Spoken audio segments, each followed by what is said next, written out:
Hello and welcome to your favourite channel Breno solution. आज हम class 11th का first chapter start करते हैं, सेट्स। ठीक है, बहुत ही आसान चैप्टर है। तो जब तुम इसे बिल्कुल खुले दिमाग से स्टार्ट करोगे तो तुम्हें लगेगा भाई 11th क्लास तो बड़ी आसान है। अगर दिमाग पे ये बिठा लिया कि भाई 11th बहुत टफ है तो ऐसा कुछ नहीं है। और ये चैप्टर तो मोस्ट इजी चैप्टर है। ठीक है, तो चलो सबसे पहले हम समझते हैं सेट्स का मतलब क्या होता है। तो देखो, पूरे यूनिवर्स में जितनी भी लिविंग एंड नॉन लिविंग चीजें हैं, लिविंग और नॉन लिविंग, ठीक है, इन सबको हम क्या बोल देते हैं? ऑब्जेक्ट्स बोल देते हैं। सारी चीजों को हम ऑब्जेक्ट्स बोल देते हैं। ठीक है, क्लियर है? तो अगर हम उसका एक वेल डिफाइंड कलेक्शन, उसको अगर हम जमा करते हैं सारे ऑब्जेक्ट्स को, ठीक है, तो उनको क्या बोला जाता है? सेट बोला जाता है। अब यहाँ पे वर्ड आया है वेल डिफाइंड।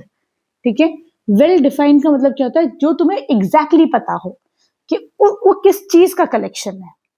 ठीक है, उसी को हम सेट बोलेंगे, अदरवाइज वो सेट नहीं होगा। ठीक, अगर मैं तुमसे बोलती हूं कि 10 से छोटे सारे नेचुरल नंबर्स बताओ, लेस देन 10, ठीक है, क्या होंगे वो नेचुरल नंबर्स? भाई वो नेचुरल नंबर्स होंगे तुम्हारे 1 2 3 4 5 6 7 8 9। यहां पर 10 नहीं आएगा क्योंकि लेस देन 10 है। सारे ये नेचुरल नंबर्स है। अब ये एक वेल डिफाइंड कलेक्शन हुआ, तो ये क्या हुआ बच्चों? ये एक सेट हो गया। ठीक, सेट को रिप्रेजेंट कैसे करा जाता है? एक ऐसे करके कर्ली ब्रैकेट बनाकर, और बीच में यहाँ पे तुम्हारे कॉमास आ जाएंगे। ठीक है, क्लियर है? ये एक तुम्हारा सेट हो गया। एक, अब तुम लोग बताओगे ये सेट है कि नहीं है। अगर मैं तुमसे बोलती हूँ most beautiful girl on earth, है ना, जितनी भी खूबसूरत लड़कियां हैं उनके यहाँ पे नाम लिख दो, तो क्या होगा? ऑब्वियसली भाई मेरे लिए कोई और हो सकता है, मेरे लिए कोई लड़की रीता ब्यूटीफुल हो, तुम लोग के लिए ना हो। कोई कहेगा कि गरिमा ब्यूटीफुल है, दूसरा कहेगा वो नहीं है। तो ये क्या है बच्चों? This is not a well defined set. ये वेल डिफाइंड नहीं हुआ ना, इसीलिए ये एक सेट नहीं है। ठीक है, आगे समझ में। वेल डिफाइंड का मतलब क्या होता है? जो एग्जैक्टली पूरे अर्थ पे जितने लोग हैं उनके लिए, सब लोगों के लिए वही सेट बन के आएगा, वही हमारा एक सेट होता है। ठीक है, चलो अब एक आध और एग्जाम्पल देख लेते हैं। अगर मैं तुमसे बोलती हूँ collection of vowels, is it a set और नॉट? ठीक है, तो तुम लोग क्या लिखोगे बच्चों? यहाँ पर क्या हो जाएगा बच्चों? वॉवल्स क्या हो जाएंगे? ए, कैसे सेट बनाते हैं? सेट कर्ली ब्रैकेट बनाओ, ए ई आई ओ यू, और कर्ली ब्रैकेट क्लोज कर दो। तो ये बताओ, पूरे दुनिया में जितने लोग हैं सब यही सेट बनाएंगे या नहीं बनाएंगे? कोई ऐसा तो नहीं है कोई यहाँ पे लिख देगा 1, कोई बी, कोई सी, ऐसा तो कुछ नहीं है ना। दैट मीन्स ये क्या हुआ बच्चे? एक well defined collection of objects हो गया। तो दिस इज अ सेट। ठीक है, क्लियर है? अगर अब मैं तुमसे पूछती हूँ क्या ये एक सेट है या नहीं है, तो क्या है? Collection of most heavy objects on the earth. Earth पे दुनिया में जितनी भी हैवी हैवी ऑब्जेक्ट्स हैं उनको लिखो। तो हो सकता है कोई बच्चा लिख दे एलिफेंट लिख दे। ठीक है, कोई बच्चा, अगर मैं 1 साल 2 साल के बच्चे से पूछूंगी तो भाई उसके लिए तो एक बॉल भी हैवी ऑब्जेक्ट हो जाएगा, है कि नहीं? तुम लोग के लिए बॉल नहीं होगा। ठीक है, क्लियर है? तो ये क्या है बच्चे? This is not a well defined set. ये सब के लिए it will vary from person to person, हर आदमी के लिए ये डिफरेंट होगा। तो इसका मतलब ये एक तुम्हारा क्या है? ये एक सेट नहीं बना। ठीक है, क्लियर है? अब तुम आराम से इसको जज कर सकते हो कौन सा सेट होगा, कौन सा सेट नहीं होगा। ठीक, अब देखो नया टॉपिक है इसमें, 2 methods of describing a set. Set को तुम कैसे लिख सकते हो? 2 तरीके होते हैं। एक होता है रोस्टर फॉर्म, ठीक है, या टेबुलर फॉर्म भी बोल सकते हैं। दूसरा होता है सेट बिल्डर फॉर्म। ठीक है, तो बच्चों को यूजुअली सेट बिल्डर फॉर्म थोड़ा डिफिकल्ट लगता है, रोस्टर फॉर्म लिखने में थोड़ा आसान लगता है। तुम लोग देखते ना, तो दोनों तरीके सही है। ठीक है, अब देखो रोस्टर फॉर्म क्या होता है। सपोज करो अगर मैं तुमसे बोलती हूँ सेट को कैसे रिप्रेजेंट करा जाता है? कैपिटल लेटर से रिप्रेजेंट करा जाता है। ठीक है, तो मैंने कोई भी कैपिटल लेटर ले लिया, ए बी सी। ठीक है, दिस इज इक्वल टू क्या है? ये ए क्या है बच्चों? This is a collection of, मानो collection of all multiples of 10। ठीक है, collection of all multiples of 10। 10 के मैंने सारे मल्टीपल्स ले लिए। उसको हम कैसे लिखेंगे बच्चों रोस्टर फॉर्म में? तो ए इज इक्वल टू, पहला मल्टीपल कर्ली ब्रैकेट बनाना है जरूर। फिर पहला है 10 1 जा 10, 10 2 जा 20, 10 3 जा 30, 10 4 जा 40 एंड टिल इन्फिनिटी, ठीक है, क्योंकि मैंने क्या लिखा है, ऑल मल्टीपल्स, ठीक है। ये एग्जाम्पल किसका है बच्चों, एक इनफाइनाइट सेट का भी एग्जाम्पल है, ठीक है, इनफाइनाइट सेट का भी एग्जाम्पल, ठीक है। तो ये क्या हो गया तुम्हारा बच्चों, ये एक तुम्हारा रोस्टर फॉर्म हो गया, collection of all multiples of 10, 10 की जितनी भी मल्टीपल्स है वो इसमें सारे आ जाएंगे, ठीक है, क्लियर है। अब हम देखते हैं सेट बिल्डर फॉर्म में कैसे लिखते हैं।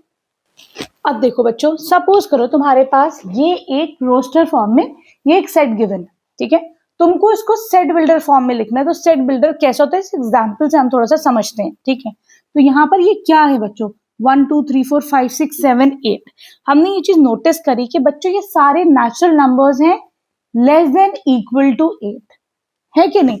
तो अब हम इसको कैसे लिखेंगे कि a इज, क्या लिखोगे, x इज सच दैट, इसको कैसे पढ़ा जाता है, x is such that, x ऐसा है कि, है ना, x is such that x, ये दूसरा वाला x, this is less than equal to 8, है कि नहीं। दूसरी बात क्या है बच्चों, x क्या है, it belongs to natural number, x तुम्हारा एक नेचुरल नंबर को बिलोंग करता है, ठीक है, क्लियर है। या फिर हम ऐसे भी लिख सकते हैं, दूसरा तरीका इसका ये भी है कि x, इसको x is such that x ऐसे भी लिख सकते हो, is a natural number, x is a natural number and less than equal to 8। दोनों ही तरीके ठीक है, आप ऐसे भी लिख सकते हैं और ऐसे भी लिख सकते हैं। ये क्या है बच्चों, इस तरीके को बोला जाता है सेट बिल्डर फॉर्म, ठीक है। वो मतलब रोस्टर फॉर्म बच्चों को ज्यादा इजी लगता है, सेट बिल्डर फॉर्म थोड़ा सा डिफिकल्ट हो जाता है कि नहीं। चलो बाकी प्रैक्टिस करोगे तो सब आ जाएगा, सही। अब हम एक आध और देख लेते हैं। अब देखो बच्चों, यहाँ पे तुम्हारे पास रोस्टर फॉर्म में गिवन है कि एक सेट ए है, क्या है, 1 2 7 14, इसको सेट बिल्डर फॉर्म में लिखो। तो तुमको समझना पड़ेगा ये कैसे नंबर्स है, ठीक है। तो टेंशन नहीं लो, एक आध एग्जाम्पल के बाद तुम लोग समझ जाओगे। तो ये क्या है बच्चों, देखो 14 के मुझे फैक्टर्स नजर आ रहे हैं, 14 1 जा 14, 2 7 जा 14, है कि नहीं, ठीक। तो मैं ये क्या है, 14 के फैक्टर्स हैं, तो मैं क्या लिखूंगी, x is such that x, क्या है भाई, x is a factor of 14, ठीक है, it is a factor of 14, ठीक है, क्लियर है। एक और इसका एग्जाम्पल करके देखें हम। अब देखो बच्चों, एक है तुम्हारे पास सेट बी है 2 4 8 16, इसको तुम्हें सेट बिल्डर फॉर्म में लिखना है, ठीक है। तो सोचो जरा, दिमाग लगाओ, ये क्या है बच्चों, तो ये क्या है, 2 1 जा 2, है कि नहीं, 2 2 जा 4, 2 3 जा, sorry 2 raise power 1 is 2, 2 raise power 2 is 4, 2 raise power 3 is 8, 2 raise to the power 4 is 16। तो ये कैसे लिखा हुआ है बच्चों, ये 2 raise to the power n के फॉर्म में लिखा हुआ है, ठीक है, क्लियर है। तो यहाँ पे तुम उसको सेट बिल्डर फॉर्म में कैसे लिखोगे, तो हम लिखेंगे set b is equal to x is such that x, ठीक है, किसकी इक्वल है, this is equal to 2 raise to the power n, ठीक। लेकिन ये जरूर लिखना है आपको कि n क्या है, where n is greater than equal to 1, है कि नहीं, और लेस देन इक्वल टू 4, 5 तो नहीं है, 2 रेस टू द पावर 5 नहीं है ना, यहाँ पे 32 बन जाएगा, ठीक है। और दूसरी बात क्या है बच्चों, और क्या बताया था मैंने, n belongs to natural number, n जो है तुम्हारा किसको बिलोंग करता है, नेचुरल नंबर को बिलोंग करता है। तो देखो बच्चों, ये तुमने अब कंप्लीट इसका एक डिस्क्रिप्शन दे दिया कि भाई हमारा ये सेट कहाँ से लेके कहाँ तक है। आई होप यहाँ तक तुम लोग को बहुत अच्छे से समझ में आया होगा, ठीक है। अब हम चलते हैं एक्सरसाइज 1.1 का क्वेश्चन नंबर 1 करते हैं।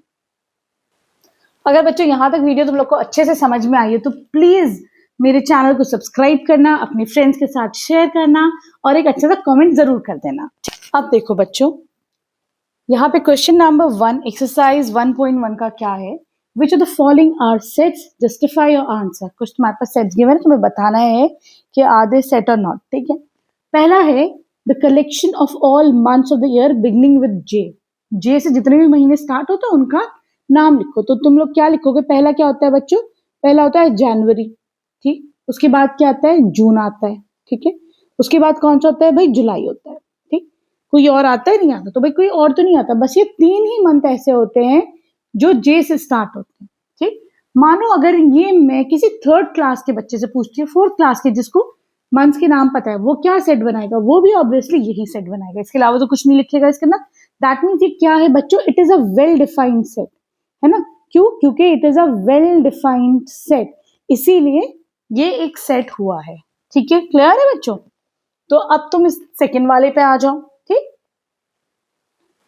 अब देखो इस क्वेश्चन का नेक्स्ट पार्ट क्या है? Justify your answer. तो तुम उसमें ये भी लिख सकते हो, yes it is well defined.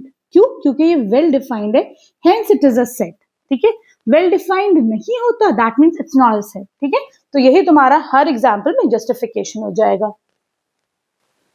अब देखो बच्चों, सेकेंड पार्ट है the collection of 10 most talented writers of India. ठीक है, हो सकता है भाई मैं तो बोल दूं चेतन भगत, ठीक है, लेकिन हो सकता है भाई किसी को ये ना इतने टैलेंटेड लगते हो, भाई 10 मोस्ट है तो वो किसी और का नाम लिख दे। ठीक है, हो सकता है कोई और लिख दे, भाई अमृता प्रीतम, कोई और उसके साथ कोई और राइटर्स लिख दे। तो ये क्या है बच्चों? This is not exactly well defined. ठीक है, it may vary from person to person, तो इसीलिए क्या है, this is not a set. ठीक, क्या लिखेंगे आप, कैसे इसका जस्टिफिकेशन देंगे? It is not well defined. ठीक है,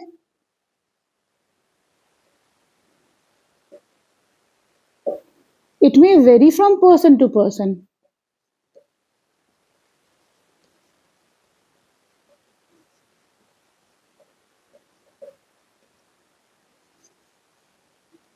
आगे, hence it is not a set. ठीक है, hence it is not a set.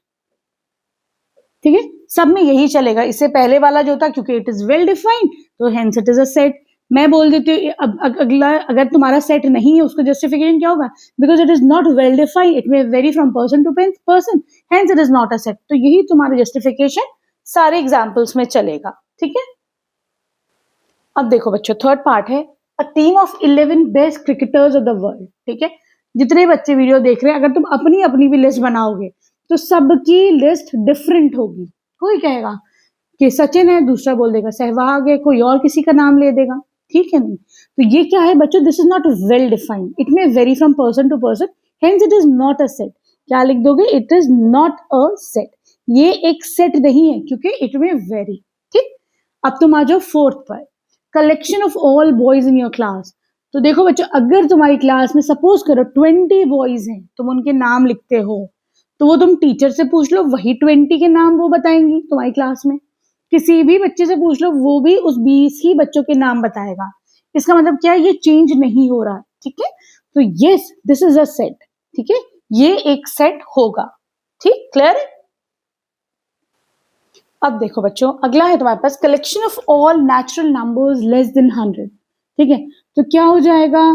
1 2 3, कहां तक जाएगी ये लिस्ट तुम्हारी? 99। ये बताओ, क्लास में अगर 100 बच्चे हैं, 100 के 100 यही लिस्ट बनाएंगे, इसके अलावा तो कुछ नहीं होगा। That means it is well defined and hence it is a set. Yes, this is a set. ठीक है,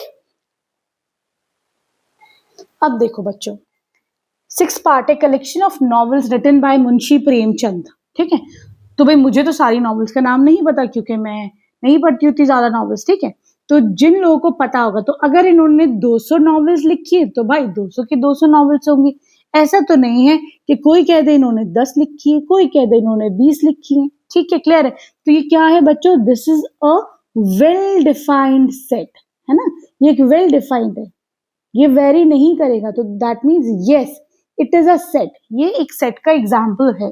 ठीक, अगला है collection of all even integers. ठीक, तो देखो इवन इंटीजर्स नेगेटिव भी होते हैं, पॉजिटिव, जो 2 से डिवाइड हो जाए that is in even number. ठीक, तो क्या हो सकते हैं बच्चों? सारे मतलब नेगेटिव इंटीजर्स भी होते हैं। ठीक है, जैसे कि -6 -4 -2, फिर 0 इज इवन इंटीजर। ठीक है, फिर क्या हो जाता है? 2 4, ये सारे क्या है बच्चों? यही कलेक्शन है ऑफ ऑल इवन इंटीजर्स। तो ये क्या है बच्चों? It is also well defined. ये भी तुम्हारे पास एक सेट आ जाएगा। This is also an example of set. ठीक, 8th पे आ जाओ, collection of all questions in this chapter. अगर मैं बोलती हूँ इस चैप्टर में सपोज करो 39 क्वेश्चन है, मैंने काउंट करा और 39 निकले, तो इसका मतलब वो चेंज तो नहीं होगा। अगर भाई इस चैप्टर में अगर 5 क्वेश्चन है तो 5 ही है। ठीक है, तो ये क्या है बच्चों? वेल डिफाइंड कलेक्शन है। तो again this is an example of a set. ये भी एक सेट का एग्जाम्पल है, ठीक है। अब देखो बच्चों, यहाँ पे 9th है, अ collection of most dangerous animals on earth, ठीक है। अर्थ में जितने भी डेंजरस एनिमल्स है उनका कलेक्शन बता। तो हो सकता है भाई कोई इंसान लिजर्ड से भी डरता हो, छपकली से डर लगता हो, मुझे तो नहीं लगता। हो सकता है किसी को भाई कॉकरोच से भी लगता हो, ठीक है, उसके लिए ये भी इस लिस्ट में आ जाएगा। कोई बोलेगा भाई मुझे तो डायनासोर से डर लगता है। तो ये क्या है, ये तुम्हारी लिस्ट चेंज होगी, है ना, पर्सन टू पर्सन ये लिस्ट चेंज होगी, इसीलिए this is not an example of a set. क्या लिख सकते हैं आप, इसका एक्सप्लेनेशन क्या देंगे, it is not well defined, है ना, it is not well defined, it may vary from person, it may vary from person to person.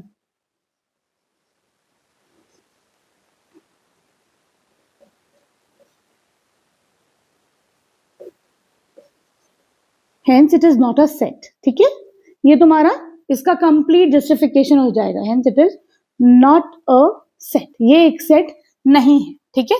Here we end question number 1, यहाँ पे हमारा कंप्लीट हो जाता है क्वेश्चन नंबर 1, ठीक है। नेक्स्ट लेक्चर में क्वेश्चन बाकी की एक्सरसाइज हम करेंगे। वीडियो पसंद आ रहा है तो प्लीज चैनल को सब्सक्राइब कर देना, एक अच्छा सा कमेंट कर देना, दोस्तों के साथ शेयर कर देना। Thank you for watching Breno solutions.